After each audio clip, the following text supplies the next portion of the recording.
कुछ समय पहले मैंने एक वीडियो बनाई थी जिसमें मैंने बच्चों के माँ बाप के साथ रिलेशन उसके बारे में बताया था।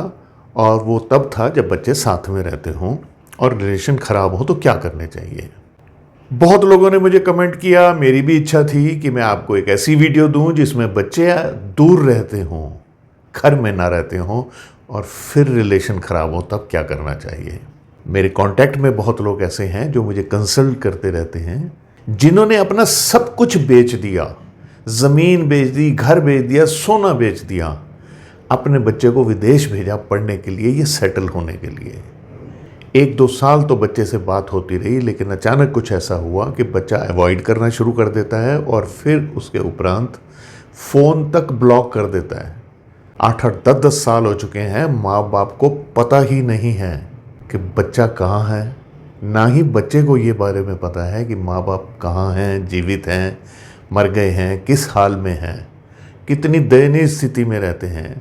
बहुत पीड़ा होती है इन बातों को सुनते हुए। मेरे एक जानकार ने अपना पूरा बिजनेस बेच दिया, अपने बच्चे को विदेश में सेटल करा कि तुम बिजनेस सेट करो, हम तुम्हें ज्वाइन कर लेंगे।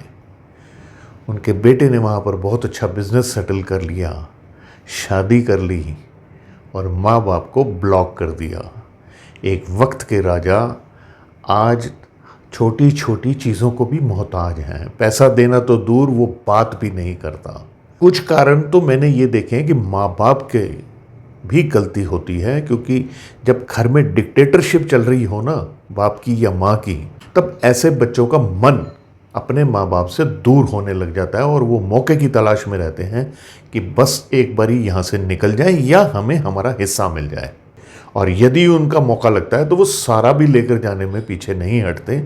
ऐसा भी एक केस है जिसमें एक व्यक्ति पिछले 15 सालों से अपने माँ बाप से पैसा मंगवाता है अपनी लाइवलीहुड के लिए, वो विदेश में रहते हुए, और वो हर बारी उनसे ये कह के पैसे मंगाता है कि उसके पास खाने को पैसे नहीं है और यहाँ तो भीख भी नहीं मिलती है।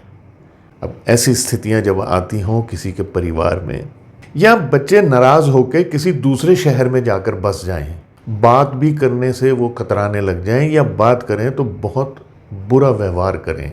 माँ बाप तो ये सोचते हैं कि हमने अपने बच्चे को अपना पेट काट काट कर अपनी इच्छाओं को दबाकर उनकी इच्छाएं पूरी करी हैं, लेकिन बच्चों को इस बात का एहसास कैसे हो, ये बहुत मुश्किल होता है। सारी बातों को कंसीडर करना चाहिए, माहौल घर का अच्छा करना चाहिए। यदि ऐसा ख़राब माहौल क्रिएट कर रखा है घर के पेरेंट्स ने, तो उन्हें तुरंत अपना माहौल बदल देना चाहिए, क्योंकि कल पता नहीं बच्चे बड़े होकर कैसा व्यवहार करेंगे। अब चलो, बच्चे दूर हो ही गए हैं, अब आप क्या करें। देखिए, सबसे उत्तम तो ये होता है कि दोनों की, माँ की और बाप की, दोनों की जन्म कुंडली का विश्लेषण करा जाए। जन्म कुंडली के पंचम भाव से इस बात को देखा जाता है, द्वितीय भाव और नवम भाव का भी कंसीडरेशन साथ में करा जाता है, तो सटीक उपाय दिए जा सकते हैं। लेकिन यदि आप चाहते हैं कि ऐसे कोई उपाय करे जाएं जिससे बच्चों के मन में कुछ परिवर्तन आ जाए, तो फिर ले दे के भगवान का सहारा रहता है और वो ही सबसे उत्तम सहारा है। आप शुरू से ही गायत्री मंत्र का पाठ नियमित तौर पे कर लें। उत्तम तो ये रहेगा कि कम से कम 3 महीने का संकल्प कर लीजिए कि अब हमने अपने बच्चों का हृदय परिवर्तन के लिए या उन्हें वापस बुलाने के लिए ये एक अनुष्ठान करना है। ये पूजा पाठ जो भी मैं आपको बताने जा रहा हूँ, कोई बहुत मुश्किल काम नहीं बताऊँगा, हालांकि इसमें कुछ मंत्र बहुत ज़रूरी होते हैं, लेकिन मैं आपको वो नहीं बताऊँगा। मैं वो आसान सी चीज़ बताऊँगा जो आपके लिए बहुत आसान हो। अब करना इसमें यह है कि एक तो नियम से गायत्री मंत्र का अपनी सामर्थ्य अनुसार अधिक से अधिक उच्चारण करा करें, उसका पाठ किया करें। इस समय के लिए आपको पूर्णतया वेजिटेरियन बनना होगा, सात्विक रहना होगा, अपने मन से भी किसी के लिए द्वेष भावना नहीं रखनी होगी, किसी का मजाक नहीं उड़ाना होगा, किसी पे क्रोध नहीं करना होगा, और भोजन एकदम वीगन हो, यानी कि आपका भोजन पूर्णतया अगर वेजिटेरियन हो तो अति उत्तम होगा, क्योंकि आपने अपने जो पुराने कर्म हैं, अगर उनके साथ अपने प्रारब्ध में कुछ मैल लेकर यदि आप आ रहे हैं, तो गायत्री मंत्र का नियमित उच्चारण करना, नियमित पाठ करना और दिल से पाठ करना है। जो भी चीज़ मैं बताने जा रहा हूँ वो अपने पूरे दिल से, पूरे डेडिकेशन से और हर समय इस बात की प्रार्थना करते हुए कि हमारे बच्चे के हृदय परिवर्तन हो जाए, हमारे रिलेशंस अच्छे हो जाएं। नियमित तौर पे आपने हनुमान जी की भक्ति करनी है। भगवान राम की भक्ति कीजिए, उसके बाद हनुमान जी की भक्ति ज़रूर कीजिए, उनसे प्रार्थना कीजिए, क्योंकि आपके संकट हनुमान जी बहुत मदद करेंगे दूर करने में। माँ दुर्गा की, भगवती की, यानी किसी भी माता की, माँ पार्वती की, इनकी उपासना यदि करें, मंदिर में जाएं, इनके समक्ष बैठें और इनसे एक प्रकार से आप जैसे भीख मांगते हैं ना, ऐसे आप रिक्वेस्ट करें। देखिए, बात शरीर का एक टुकड़ा है जो दूर हो चुका है, आप ये समझ लिए, एक हृदय का टुकड़ा आपसे दूर हो चुका है, जिसके लिए आपने न जाने अपने जीवन में कितनी कुर्बानियाँ करी हैं। अब उसका हृदय परिवर्तन करना है, ये कोई आसान कार्य है नहीं।